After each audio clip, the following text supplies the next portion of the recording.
Hollywood's elite, celebrated, adored, and admired. Yet, behind the red carpets and flashing cameras, a darker narrative unfolds. Carole Lombard, a comedy queen, met a tragic end in a plane crash. Anna Nicole Smith's turbulent life was marked by scandal and a mysterious overdose. Brittany Murphy's sudden and mysterious death left fans in shock. Dorothy Dandridge broke barriers but faced immense personal struggles. Carole Lombard. Born Jane Alice Peters on October 6, 1908 in Fort Wayne, Indiana, Carole Lombard became one of Hollywood's brightest stars in the 1930s. Known for her quick wit and comedic talent, Lombard starred in numerous screwball comedies. Her journey to stardom began early when she was discovered by director Alan Dwan at age 12. Lombard's breakout role came in 20th Century, 1934, directed by Howard Hawks. Her portrayal of Lily Garland showcased her comedic timing and earned her critical acclaim. She continued to shine in films like My Man Godfrey, 1936, for which she received an Academy Award nomination for Best Actress, and Nothing Sacred, 1937. In 1939, Lombard married Clark Gable, one of Hollywood's leading men. Their romance was highly publicized, and they became one of the most famous couples in Hollywood. Despite their glamorous image, she remained grounded and was known for her down-to-earth personality and generosity. During World War II, Lombard was an active supporter of the war effort. She participated in war bond tours, using her fame to help raise money for the troops. On January 15, 1942, she embarked on a tour to sell war bonds in her home state of Indiana. Her trip raised over $2 million, a significant contribution at the time.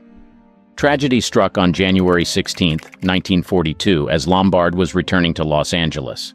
She boarded Transcontinental and Western Air Flight 3 along with her mother, Elizabeth Peters, and MGM publicity man Otto Winkler. The plane, a Douglas DC-3, crashed into Potosi Mountain near Las Vegas, Nevada, killing all 22 passengers on board. Lombard was 33 years old. The news of Lombard's death shocked the nation. Clark Gable, devastated by the loss, joined the U.S. Army Air Forces and served as a gunner on bomber missions in Europe. He later said, "She was the most charming, delightful person I ever knew." Director Alfred Hitchcock, who directed her in Mr. and Mrs. Smith, 1941, praised her talent, saying, "She had a remarkable ability to make people laugh." Anna Nicole Smith. Born Vicki Lynn Hogan on November 28, 1967 in Houston, Texas, she rose from humble beginnings to become one of the most recognized figures of the late 20th and early 21st centuries. Raised by a single mother, Virgie Arthur, Smith dropped out of high school and worked various low-wage jobs before finding work as a stripper. This job led to her meeting billionaire J. Howard Marshall, whom she would later marry. Smith's big break came in 1992 when she became Playboy's Playmate of the Year. Her voluptuous figure and platinum blonde hair quickly drew comparisons to Marilyn Monroe, a likeness she embraced. She went on to model for Guess and H&M, becoming an international sensation. Smith's marriage to Marshall in 1994, when she was 26 and he was 89, sparked controversy and media frenzy. Marshall's death in 1995 led to a prolonged legal battle over his estate, which kept Smith in the public eye for years. Her acting career included roles in films such as The Hudsucker Proxy, 1994, and Naked Gun 33 and 1/3, The Final Insult, 1994. Despite these roles, Smith was often more famous for her personal life than her professional achievements. The legal battles, combined with her erratic behavior, were heavily covered by the media. Smith's reality TV show, The Anna Nicole Show, aired from 2002 to 2004. The show offered a candid look into her life, including her struggle with weight, relationships, and her attempt to have a second child. Her son, Daniel Smith, from a previous relationship, was a constant presence in her life. Tragedy struck on September 10, 2006, when Daniel died of a drug overdose in his mother's hospital room in the Bahamas, just 3 days after the birth of her daughter, Danny Lynn. The loss of her son devastated Smith. Larry Burkhead, Danny Lynn's father, later stated, "She was never the same after Daniel died." On February 8, 2007, Smith was found unresponsive in her hotel room at the Seminole Hard Rock Hotel and Casino in Hollywood, Florida. She was pronounced dead at the age of 39. The official cause of death was an accidental overdose of prescription drugs, including chloral hydrate, which had contributed to Marilyn Monroe's death. The aftermath of Smith's death involved a highly publicized paternity case over Danielle-Lynn. Multiple men claimed to be the father, but DNA testing confirmed Burkhead's paternity. He was granted custody and has since raised Danielle-Lynn out of the spotlight. Brittany Murphy. Born on November 10, 1977 in Atlanta, Georgia, she began her acting career in the early 1990s. Raised by her single mother, Sharon Murphy, Brittany moved to Los Angeles to pursue her dreams of stardom. Her breakthrough role came in 1995 with the cult classic Clueless, where she played the lovable and quirky Ty Frazier. The film's success catapulted Murphy into the spotlight, establishing her as a rising star in Hollywood. Murphy's career continued to flourish with memorable performances in films like Girl Interrupted, 1999, alongside Winona Ryder and Angelina Jolie, and 8 Mile, 2002, with Eminem. She showcased her versatility as an actress, taking on a variety of roles in comedies, dramas, and thrillers. Her voice acting work in the animated series King of the Hill as Luann Platter also earned her acclaim. Despite her professional success, Murphy's personal life was troubled. She faced ongoing speculation about her health and weight, with tabloids often commenting on her appearance. In 2007, she married British screenwriter Simon Monjack, a relationship that was met with concern and scrutiny by those close to her. Friends and colleagues noted her increasing isolation and erratic behavior. On December 20, 2009, Murphy collapsed in the bathroom of her Hollywood Hills home and was pronounced dead at Cedars-Sinai Medical Center. She was 32 years old. The Los Angeles County Coroner's Office ruled her death accidental, citing pneumonia, anemia, and multiple drug intoxication from over-the-counter and prescription medications as contributing factors. Murphy's death shocked Hollywood and her fans. Her mother, Sharon, and husband, Simon Monjack, were both present in the home at the time of her death. Just 5 months later, on May 23, 2010, Monjack was found dead in the same house. His death was attributed to acute pneumonia and severe anemia, similar to Murphy's causes of death. This eerie coincidence fueled rumors and conspiracy theories about the circumstances surrounding their deaths. Murphy's final film, Something Wicked, was released posthumously in 2014, reminding audiences of her talent and the potential for future roles that would never be realized. Dorothy Dandridge. Born on November 9, 1922, in Cleveland, Ohio, Dorothy Dandridge broke significant barriers as one of the first African-American actresses to gain mainstream success in Hollywood. Her mother, Ruby Dandridge, was an actress, and her father, Cyril Dandridge, was a cabinet maker and Baptist minister. Dorothy and her sister Vivian began performing at a young age in a song and dance duo known as the Wonder Children, later renamed the Dandridge Sisters. Dandridge's film career began with small roles, but her breakthrough came with the 1954 film Carmen Jones, directed by Otto Preminger. In this film, she played the lead role and became the first African-American woman to be nominated for an Academy Award for Best Actress. Her performance was lauded, and she was compared to some of the greatest actresses of her time. Despite her talent and success, Dandridge faced severe racial discrimination. She was often typecast in stereotypical roles, and her opportunities were limited compared to her white counterparts. In an industry dominated by segregation, she was denied the leading roles that she deserved. She once said, "If I were white, I could capture the world." In 1942, Dandridge married Harold Nicholas of the famous Nicholas Brothers tap dancing duo. They had a daughter, Harolyn, born in 1943. Harolyn was born with severe brain damage and required constant care. The marriage ended in divorce in 1951, partly due to the strain of caring for their daughter. Dandridge's career struggled after Carmen Jones. She appeared in a few more films, including Island in the Sun, 1957, and Porgy and Bess, 1959. But the roles were sporadic. She continued to face personal and financial challenges. In 1959, she married Jack Dennison, a Las Vegas restaurant owner. This marriage was also troubled and ended in divorce in 1962. Financial difficulties forced her to sell her home and declare bankruptcy. Her final years were marked by increasing instability. On September 8, 1965, Dandridge was found dead in her West Hollywood apartment. The official cause of death was an accidental overdose of imipramine, an antidepressant. She was 42 years old. Rumors and speculation about her death persisted, but it was widely believed that her struggles with depression and financial woes played a significant role. In 1999, a biographical film titled Introducing Dorothy Dandridge was released, starring Halle Berry. Berry's performance won her a Golden Globe and an Emmy, bringing renewed attention to Dandridge's life and career. In her acceptance speech, Berry said, "Dorothy Dandridge is the reason I wanted to be an actress." Jean Harlow. Born Harlean Harlow Carpenter on March 3, 1911, in Kansas City, Missouri, she became one of Hollywood's most glamorous stars during the 1930s. Her platinum blonde hair and sultry persona earned her the title, the Blonde Bombshell. Harlow's rise to fame began when she was discovered by Howard Hughes and cast in Hell's Angels, 1930. Her career quickly took off with major roles in films like Platinum Blonde, 1931, and Red Dust, 1932, where she starred alongside Clark Gable.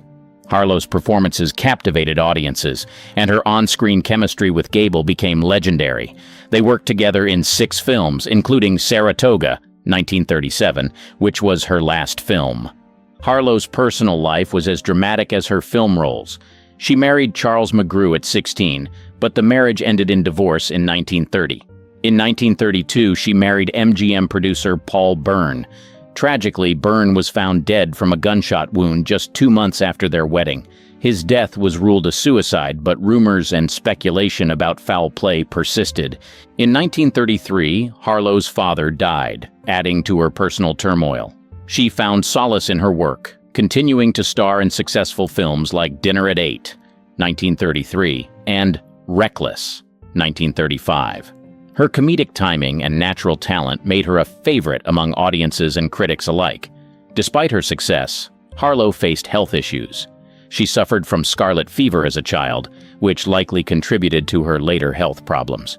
In 1935, Harlow began a relationship with actor William Powell. The two were deeply in love, and Powell gave her a star sapphire ring as a symbol of their commitment. Although they never married, their relationship was well known in Hollywood circles. By 1937, Harlow's health began to deteriorate. While filming Saratoga, she complained of fatigue and abdominal pain. On May 29, 1937, she was hospitalized with what was initially diagnosed as an inflamed gallbladder. Her condition rapidly worsened, and it was soon discovered that she was suffering from acute kidney failure. Despite medical efforts, she died on June 7, 1937, at the age of 26. She appeared in 36 films during her short career and left an indelible mark on the film industry. Her influence extended beyond her roles. She set fashion trends and became a symbol of the glamorous yet tragic Hollywood star. Director Victor Fleming, who worked with Harlow on several films, said, "She had a special kind of magic. She was pure, she was simple, she was love." Grace Kelly. Born on November 12, 1929, in Philadelphia, Pennsylvania, Grace Kelly was destined for greatness. Raised in an affluent family, her father, John B. Kelly Sr., was a 3-time Olympic gold medalist in rowing, and her mother, Margaret Major Kelly, was a former model and the first woman to coach women's athletics at the University of Pennsylvania. Grace was drawn to acting at an early age, attending the American Academy of Dramatic Arts in New York City. Kelly's rise to fame began with her performance in High Noon, 1952, opposite Gary Cooper.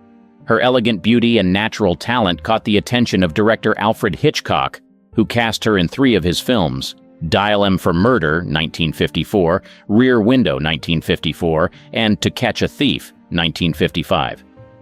Hitchcock once said of Kelly, "Grace brought an innocence and class to the screen that no one could match." In 1955, Kelly won an Academy Award for Best Actress for her role in The Country Girl. Her performance solidified her status as one of Hollywood's leading ladies. Despite her success, Kelly decided to leave Hollywood at the height of her career to marry Prince Rainier III of Monaco. Their wedding on April 19, 1956, was dubbed the Wedding of the Century, and Kelly became Princess Grace of Monaco. As Princess of Monaco, Kelly devoted herself to charitable work and raising her 3 children, Caroline, Albert, and Stephanie. Although she left her acting career behind, she remained a beloved figure in Hollywood and was often asked to return to the screen. Hitchcock even offered her the lead role in his 1964 film Marnie, but she declined, choosing to focus on her royal duties. On September 13, 1982, tragedy struck. While driving back to Monaco from their country home, Kelly suffered a stroke, causing her to lose control of the car. The vehicle plunged down a mountainside, seriously injuring her and her youngest daughter, Princess Stephanie. Kelly was taken to the Monaco hospital, where she died the following day at the age of 52. Her daughter survived the crash. Kelly's death shocked the world and left Monaco in mourning. Prince Rainier, who never remarried, was devastated by the loss of his beloved wife. Kelly was laid to rest in the Cathedral of St. Nicholas in Monaco, where thousands of mourners paid their respects. Kelly's influence extended beyond her films. She was a fashion icon, known for her timeless elegance and grace. Her wedding dress, designed by Helen Rose, remains one of the most famous bridal gowns in history. The Kelly bag by Hermes was named in her honor after she was frequently photographed with it. Despite her short life, she remains a symbol of Hollywood glamour and royal sophistication. Her films continue to be celebrated, and her story has been the subject of numerous biographies and documentaries. Her life, marked by beauty, talent, and an untimely end, captures the essence of a tragic Hollywood star. Jane Mansfield. Born Vera Jane Palmer on April 19, 1933 in Bryn Mawr, Pennsylvania, Jane Mansfield was a symbol of 1950s and 1960s Hollywood glamour. Known for her striking beauty and hourglass figure, Mansfield was often compared to Marilyn Monroe. She first gained fame with her Broadway performance in Will Success Spoil Rock Hunter, 1955, and its film adaptation in 1957. Mansfield signed with 20th Century Fox, where she starred in The Girl Can't Help It, 1956, showcasing her comedic talent. Her roles in The Wayward Bus, 1957, and Kiss Them For Me, 1957, further cemented her status as a sex symbol. Off-screen, she was known for her publicity stunts, often generating headlines with her bold fashion choices and personal life. Mansfield married 3 times. Her first marriage to Paul Mansfield ended in divorce in 1958. She married actor and bodybuilder Mickey Hargitay in 1958, with whom she had 3 children, including actress Mariska Hargitay. They divorced in 1964. Her third marriage to director Matt Cimber ended in 1966. She had 5 children in total. Despite her success, Mansfield's career began to decline in the 1960s. She struggled with typecasting and found it difficult to secure substantial roles. She continued to work in lower-budget films and nightclub performances to support her family. Mansfield's personal life was also troubled, with financial difficulties and failed relationships. On June 29, 1967, tragedy struck. Mansfield was traveling with her lawyer, Sam Brody, and 3 of her children from a nightclub performance in Biloxi, Mississippi, to New Orleans. Their car collided with a tractor trailer on a dark highway. Mansfield, Brody, and the driver were killed instantly. Her children, who were asleep in the back seat, survived with minor injuries. Mansfield's death at the age of 34 shocked Hollywood and her fans. Her funeral was held in Penn Argyl, Pennsylvania, and attended by family, friends, and numerous fans. Her daughter Mariska Hargitay has spoken about her mother's influence, saying, "My mom was this amazing, beautiful, glamorous sex symbol, but people didn't know that she played the violin and had a 160 IQ and had 5 kids and loved dogs." Gia Karangi. Born on January 29, 1960 in Philadelphia, Pennsylvania, Gia Karangi is often considered the world's first supermodel. Her stunning looks and rebellious attitude set her apart in the late 1970s and early 1980s fashion industry. Discovered by photographer Maurice Tannenbaum, she quickly became a favorite of top photographers like Francesco Scavullo and Richard Avedon. Karangi's rapid rise to fame was marked by her work with major fashion houses and magazines. She graced the covers of Vogue, Cosmopolitan, and Harper's Bazaar, becoming a prominent figure in the fashion world. Known for her intense eyes and photogenic presence, Karangi's impact on the modeling industry was profound. Despite her professional success, Karangi's personal life was plagued by difficulties. She struggled with her parents' tumultuous relationship and her mother's abandonment when she was 11. These early traumas contributed to her search for escape through drugs. By the age of 18, she was using cocaine, which soon escalated to heroin. Karangi's drug use quickly affected her career. Her once-in-demand status began to wane as her addiction worsened. She would show up late to photo shoots or not at all, and her erratic behavior alienated many in the industry. In 1981, she made several attempts at rehabilitation, but relapses were frequent. In one of her final modeling appearances, Karangi was photographed by Francesco Scavullo for Cosmopolitan in 1982. Her gaunt appearance and tired eyes were stark contrast to her earlier vibrant images. The industry that once embraced her had moved on, and she struggled to find work. Karangi's life took a further tragic turn as she contracted HIV, a disease not well understood at the time. She became one of the first famous women to die of AIDS-related complications. On November 18, 1986, Karangi passed away in Philadelphia General Hospital at the age of 26. Her death went largely unnoticed by the fashion industry and the media. Karangi's story gained renewed attention with the 1998 HBO film Gia, starring Angelina Jolie. The film highlighted her rapid rise and tragic fall, bringing her story to a new generation. Jolie's portrayal of Karangi won her a Golden Globe and brought a deeper understanding of the challenges and heartbreaks Gia faced. Photographer Francesco Scavullo said of Karangi, "She had a quality that you couldn't quite put your finger on. She was beautiful, yes, but there was something more, something that came through the camera." Her brief but impactful career left a lasting impression on the modeling world.